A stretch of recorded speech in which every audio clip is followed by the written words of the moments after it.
cracking good signal. It's a tiny signal, or maybe it's a normal signal but that's really deep. It's a cracking signal, so we're going to give it a live dig, because who knows what might pop up. I'm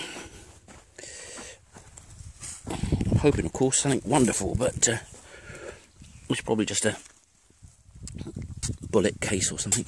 Although there's not much of that kind of nonsense comes out of this field. Although I did have a run of wine bottle tops recently. Oh, it's out. We like that. Oh, and you can see it sticking out there.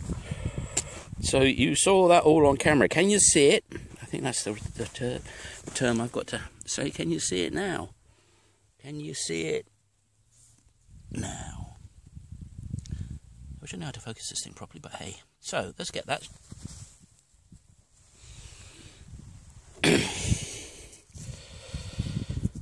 And of course, I'm going to rub the coin. And that's going to take every single detail there's ever been on that coin off with my light little thumb rub. Because having been in the ground for several hundred years, the worst thing you can do is touch it and destroy all that wonderful detail that actually isn't there. Now, I do know a little bit about coins. I have a few myself. And if I ever run out of digging up these nice little copper things, get fed up, I shall bury some Roman gold in this field and dig it up myself on camera. Just like lots of other video makers who get frustrated with their luck do. Mind you, they tend to make it clear as a joke. But that is another little anonymous copper coin that was quite deep. Left a very clear signal, but one I nearly missed because it was very small. So, nice live dig, and on we go. Well, I'm going to be a professional and actually do this on my mobile phone, and this just popped up. It's the first find of the day. Now, this is in a section of the field which was underwater when I was last on it, in my last video, and this looks like a little circular brooch, and I think that's going to clean up nicely. I think it's looking from here quite old. I'm going to blow on it and see if I can get some of that dirt out. And there you have it. Some kind of old brooch or buckly thing. So not bad. There's quite a lot of this waterlogged area which I haven't been able to get at earlier on, and now spring's come, it's dried up nicely. So with a bit of luck, there's a bit more than just this in there. So we will push on. Well, not having much of a time of it, but this little 50 centime piece has come up. I guess it's just post-war, and it's a coin. It was round. I thought, wow, gonna have an old coin, but no, a new coin, but a coin rather than no coin is better than no coin. These are always fun to find. They're called spindle hurls. There's quite a lot in this field, and they're meant to be on the end of sticks, so when people were making thread out of sheep wool or maybe even goat wool, this will be at the end of the stick and give it some weight. Also, and I also think it's used for this, loom weights, so they tie the end of the thread on one of these and that would hold it straight, and then they would use that to weave in and out to make their tapestries or their cloth or whatever they were making. And why this is in the middle of the nowhere, it's a good question. I can't imagine they went to do their weaving in the middle of a field, but maybe it all just got thrown out at some point and just ended up getting distributed randomly. But anyway, quite a lot of these, rather nice things, made out of lead. On the top, give or take, just kicked it up rather than dug it. And another nice find. Jolly good signal, and this is here. And I'll try to give you a view of what it looks like on the dais. Not with my shadow over the screen, of course. So, here we go.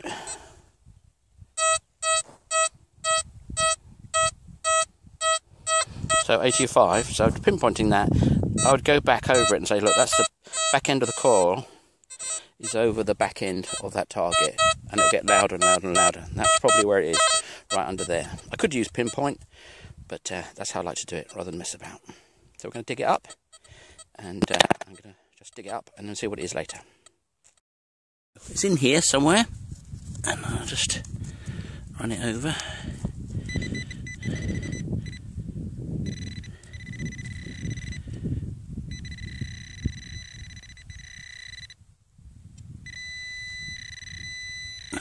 So, I think this is it, here, and, well, looks pretty convincingly like a musket ball to me. Quite a big musket ball. Wouldn't want to be on the end of that one. Not a coin, but a nice thing anyway. Don't say, I've got just getting a little bit fed up with this field. I've been going quite a few minutes without finding anything, but I think that's worth finding. If I can get it into focus. Come on, focus. Oh, don't seem to be able to get it. So that's a nice thing. Kind of cross on it. But it was a coin. Just popped out of the hole. So I didn't really get a chance to do a live dig on it. Come on, autofocus. Autofocus, please. Oh well, maybe not. But anyway, that's a nice thing. That's pretty old. I want to clean it up. I think it's going to clean up quite nicely. There might be more of it in this hole, of course, but we shall see.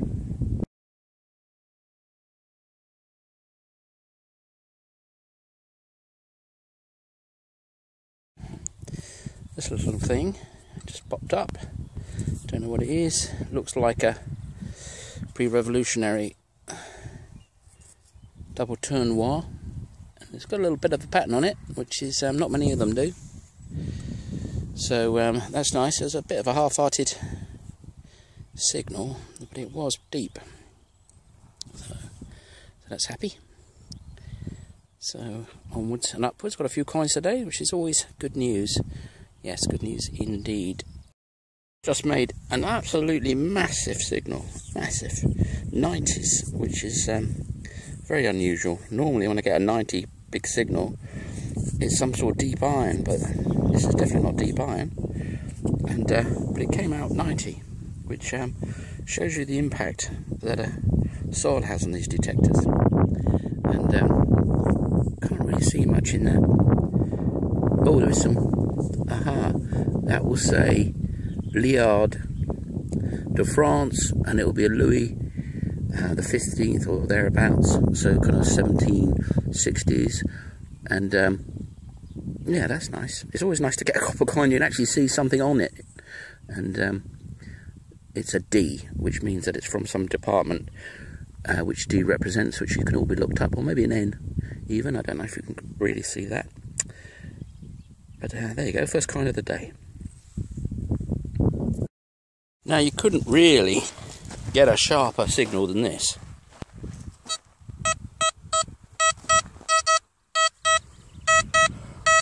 And it's a regular old 87. And let's give this a live dig, because while it's probably a washer, you couldn't really get a more strong signal than that. So it's kind of here. We always kick it up first, because sometimes it's just on the surface, and that'll save you some digging, and in this case it's definitely not. It's kind of here somewhere, I should think. So with no more ado, apart from to prop up, or attempt to prop up my metal detector, let's give that a go. So I thought it was about here. This is probably, well, I just dig up the wrong bit, but never mind. We're digging it up anyway.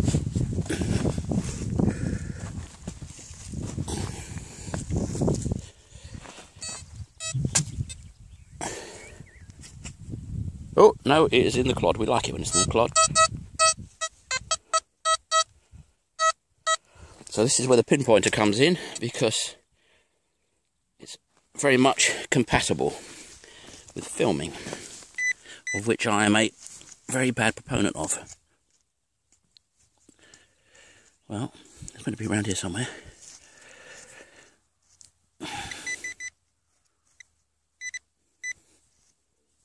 And there it fell out. And this is it. And it's a Oh, it's a bent coin, I think. And bent coins are quite often good coins because they're of a softer metal than pure copper, or even more harder bronze. So who knows what that is, but it is old, and most likely copper, to be honest. And it's taken a smack from something, but the low grade of the silver here means quite often you get a coin, you think it's copper, and then you clean it up, it turns out to be silver. Not that often, but I've got 3 out of 70 coins, 70 or 80 coins I've got out of this field, and they've been silver, so that's a ratio of, say, 30 to 1. But anyway, nice coin. Successful live dig. Didn't end up with some large piece of rubbish. Instead we ended up with a little bent coin. So, off we go. 2 coins in about an hour, which is about my average for this field. Which is not a bad average when you see some poor guys out in a field all day and come back with nothing. So, in fact, with that in mind, I think I could give a shout out to Deep Digger Dan and his seaside exploits and his rubbish field, and say you should come on down here and dig up some ancient coins.